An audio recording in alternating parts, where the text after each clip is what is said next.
Okay, day one, the crier was a little bit off.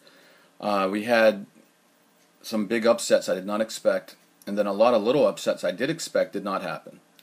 Number one, right off the bat, the beginning of the day on court 13 was Nishikori, upset by Dan Evans. Later in the day, Verdasco was a smaller upset by Dodage in 5 sets. And then a big one that happened off the TV courts in court 4, which kind of slid unnoticed throughout the day, was Gulbis jumped up on Heidermauer, had a 2-1 set and a break lead, 4-3, 2 games away from the match, and lost in 5 sets. That's Gulbis for you, but a lot of it had to do with the balls, and I talked about that in my other video. But also, it was interesting how we had a couple of guys, Evans, Dodage, and Heidermauer, who have had either injuries or should be tired at this point. And then the other guys who are really out of form right now, Nishikori, Verdasco, and Gulbis. And even with guys that should be tired or have had injury issues, they fought hard, they're in form, and it kind of leads, goes to the facts that mentally you can overcome a lot if you're in the right frame of mind. But it's not easy, and you can only do it so long, and you need conditions to work in your favor. And definitely Dodage, Evans, and Dodage and Evans for sure would have liked this ball, the tennis ball. I'm not sure about Heidermauer, but you got Gulbis on the other side, so that takes care of the mental part. Anyways, some other matches that happened throughout the day. The one I was really interested in was Venus Williams and Flipkens, because I like Venus, and I always want to see how she's going to do. I thought I was dreaming. I was like, maybe she's not going to be, she's going to feel better. Well, she did. I was dreaming, and the dream came true. Her back looked good. She didn't tire like she's been doing this year, and we'll see how far she can take this. She does have the easier part of the draw. Her sister has the harder part. So if Venus can stay in this form, she may be playing her sister in the quarterfinal. But one match at a time. Let's see. Flipkens has some shoulder issue or something. Her serve and her backhand slice were a mess. So there's something going on with her. She tends to get injured pretty easy. It's her build, her frame, and she's played a lot of tennis this year. So that was not 100% Flipkens for sure. And other things. Nadal on Ash came on after that and was just a monster. He loves this ball like I thought he would. He's in great form. Harrison has a new coach. I think next year we can look for Harrison to have a nice big year, but it's too early, too soon. Not against Nadal right now, anyway. At night we had Serena, Schiavone. I mean, I don't even want to talk about that. Schiavone is far from the Schiavone of a couple of years ago. And the Federer, the match got, it finally, the weather forecast again was wrong. I don't know if we're going to have 2 more weeks of bad weather forecasts like last year, but it did not rain that much, but finally at night it did, and the Federer-Zemja match got canceled. Today they're calling for maybe some rain, but not much, so it may be like yesterday's weather. Anyways, going down the list. Gasquet and Russell. I thought Russell might have had a shot, but I totally overrated his form. He had good form early this summer. I mean, in Atlanta, when the hard court season started, he made a run, and then those physical issues of his came up again. He had to take some time off, and now it's not the same Russell as a couple months ago. He was kind of sluggish, kind of just hanging out behind the baseline, letting Gasquet dictate. And Gasquet, who's looked really tired this summer, he pumped it up for the slam, but he still doesn't look 100% to me, so we'll see. Sloane Stephens, this is kind of a farce. I mean, nothing against Mandy Manella. She's had physical issues all year. Even during this match, she was cramping in the second half of the match. And the cramping and, of course, not being in great form. Sloane, even though she's up and down like a yo-yo, she's had a lot of tough matches and in big events, and that saw her through in the end. So mentally, she came through, and that's a good thing for her. The bad thing is her incredible inconsistency. There was no reason for her to she came out like asleep, basically. But she's got to keep working on that. Her concentration levels aren't the best, that's for sure. And poor Mandy Manella, this was her big chance, but this isn't the kind of year. I mean, she's not in form, and it was amazing she almost did what she did. But later, in the end of the day there, at Louis Armstrong, Kyrgios, as I said, I saw him live at the qualifying. He has an arm problem, a back problem. He looked fatigued his whole qualifying match. He looked, you couldn't see it as much on camera from far away on TV, but he was pretty fatigued, I can guarantee you, against Ferrer.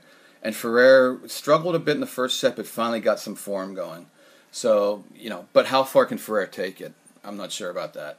But yes, he got by the former junior number one. Tomic and Ramos, this was crazy. Tomic started off, looked good. He's better on the hard courts, I would say. And then he looked tired. And Ramos looked strong. Had a 2-1 lead, and I think he was up to break, if I'm correct.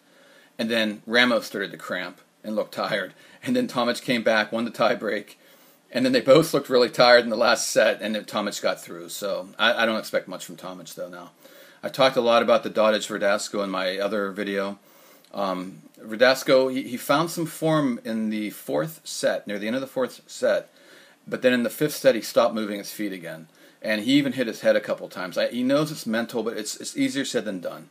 It goes together. Mental, physical, the conditions, it's all together. You can't separate it. It's not as easy. You can't just press a button. And he's just not in form. And Dodig actually is, but he looks exhausted, especially at the end of the match. So this could be it for him. Jankovic looked good. Madison Keys is completely out of form. He's had injuries. Robson has had a wrist injury, but she looked okay. And Lino's been out of form. But, Robson, maybe let's see what she can do. I don't think she'll go too far, but Hampton did what she needed to do. She had something on her thigh. She's probably not 100%, but good enough against the clay court girl. Tipsarevic again. Cuevas, he hasn't played since the French Open, and Tipsarevic still doesn't look that great. He lost a set there, and then Cuevas retired. Robredo, I thought this could have been an upset, but after Matasevic won the second set tiebreak, he was pumping his arms in the air. He was all fired up, and then he looked like he was just completely pooped out for the last two sets. Just started net rushing like a maniac just to get the points over. So. He looked good this summer, and I'm really surprised by this. I know that he started to wear out at the end, I guess, against Nadal in Cincinnati or wherever, but he looked a little worn at the end of his hard court run, but then he had a whole week off, or even more. I don't know. Well, whatever. He had time off. I thought he'd be ready to go. He looked spent, and it's hard to figure these things out. Robredo certainly looked tired this summer. But now it's slam time. Like Gasquet, he looked a little stronger, but we'll see how far he can go. The Daniel Evans, Nishikori, talked about that a lot before. Lisicki, another one. Dushavina, I thought she was on her way back, but I overestimated her qualifying. It was an easy draw, and she's mainly played doubles this summer, and she may have to stick to doubles. She doesn't look like she has a physicality anymore to play singles. She just looks kind of worn, kind of laying off the baseline and let Lisicki dictate. Then she had one spurt in the second set, broke back, and then kind of was worn out again. So maybe like Mirza, maybe stick to doubles. Dottie Crum fought, but Ormachea played great. The conditions were a little slower, the weather yesterday, but Ormachea had a big forehand, was aggressive, and it was tough for Dottie. She had her chances in the second set, but Ormachea shut the door. She's having a good year, too, Ormachea.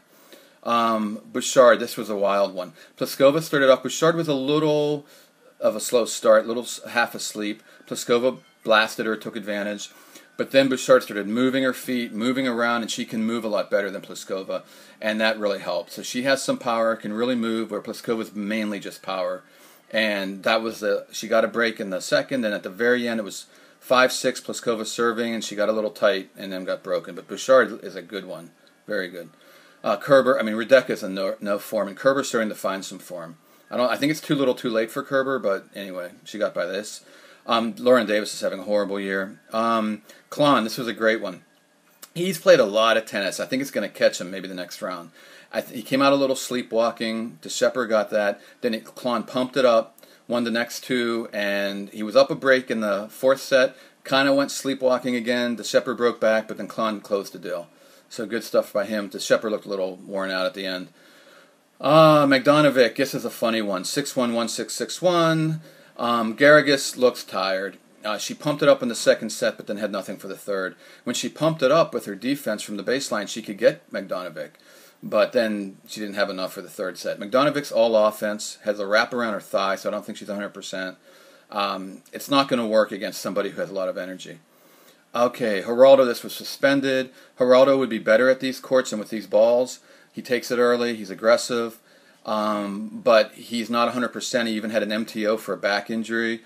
So He lost the first set, but he won. Amazingly, after his MTO, he actually won the third set. And he was down, I think, 4-zip in the tiebreak. Pretty crazy. But Berlot gets a little tight, and then he loses his aggression, and then Geraldo gets really aggressive. So now that he has a break from the rain delay, I think Geraldo should win.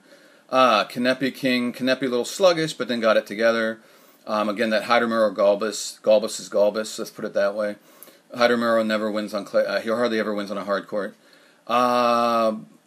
Bellucci came down early, worked at the Bollettieri Academy to get ready for this U.S. Open. Obviously, it didn't work, but Agut's had a good year. So Lopez turned it around. He's been sleepwalking all summer after Wimbledon, and Sarah looked good in the qualifying. Got the first set, did not surprise me. I thought this was a possible upset, but it looks like old man Sarah just totally pooped out after that, and maybe Lopez will find some form a little bit now. Kirstea, like I said, when she pulled out of New Haven, that was more of a precaution probably. She did lose the second set. Fishman's having a decent year. But it looks like Fishman, after qualifying and everything, was just worn out. All right. Duty Sela. What a tough match this was. But he got through in 5 sets. He looked like he wore down a bit, but then was able to pull it out. He's in better form. Kuznetsov's been injuries all year, hasn't played well. It looks like maybe Duty just got a little tired. Old man Duty. I'm surprised he pulled it back up in the 5th set, but so did Dodig. So these two guys, Dodig and Sela, probably very tired, won their 5th sets. Coco kept the ball in the court. The cloudy conditions helped slow it down a bit for her, which is good for her. And she pounded on Krunic, but it looks like a good match. It wasn't on a TV court, so I didn't see it. But anyways, Davydenko was able to win in 5 sets. Ryan Williams, either he lost it mentally and or physically in that last set, which is like Ryan Williams. Davydenko won't last too long. Ryan Williams needs to just keep improving. Klabanova, back from cancer, great victory for her. Tursunov, a good victory over an out-of-form Bedene. Vogel, I thought she would win this, but this Smiadova is really coming up strong, this young girl, and that was a tough one, and she got it. Good for her. Nara's been great, so that's good for her. Sands, that's a good win. All right, these are all non-TV courts. I'm disappointed about Olivetti here. Oh, wow, I didn't even see this. Rybakova. Well, she had a great summer, but maybe it just wore her out. And Patricia Mayer got in as a lucky loser. I saw her lose against Nara in the qualifying, in the final, and she looked okay, but she's looked a little bit out of shape, to be honest. So this is shocking to me. Rybakova must have just been not 100%. I can't believe it after the summer she had. Wow. So that's another upset I had missed. But this one, Olivetti was starting to feel it in his qualifying final. Schwartzman really pushed him. I know he had a couple of days, but this giant is known for kind of wearing down. And Robert's really catching fire again. So, that was probably pretty close sets, but like a break a set. Ursula got through. Makarova over an out-of-form Hercog. This is an upset also, just because Toro Flora is not a hard court girl at all. But again, the variable surface can be played like clay courts a little bit. And Arakovic, just out of form. Caroline Garcia is just better than Shelby Rogers right now. 2 young girls coming up. Pavlyuchenkova is better than Rosano. Looks like Rosano, she's played a decent amount of tennis and wore out maybe. Dancevic, I'm a little bit surprised here because he looked really bad at the end of his qualifying. I can't believe he beat Ito, let alone won his first round. But he had a couple of days, and maybe that was just cramps, and now he was okay. But this was a tough one, and 4 sets over Haas. Haas is not the same. He's got injury issues, and his serving's not that good. But anyway, moving down, some matches. Kukishkin did do the win that I thought he would. Zhangji over Burtons. Yes. Silva's had a good year, but Pospisil's been on fire. But you got to wonder if Pospisil's tiring out. He was up 2 sets to love, down 4-zip in the 4th set, but now a suspension. So maybe he can get some energy and come back and finish that, or at least in the 5th set. Finally, on court 15, Ruffin did what he should have done, though I'm surprised it took him that long. But he's not a great hard courter. Shvedova, good job by her. I'm surprised Puchkova didn't show up at all. Barty, great job by Barty. He's had a great year. And Voskabeva's had a relatively unknown good year. She's been really working on her game, and I'm glad to see that. That's a wrap.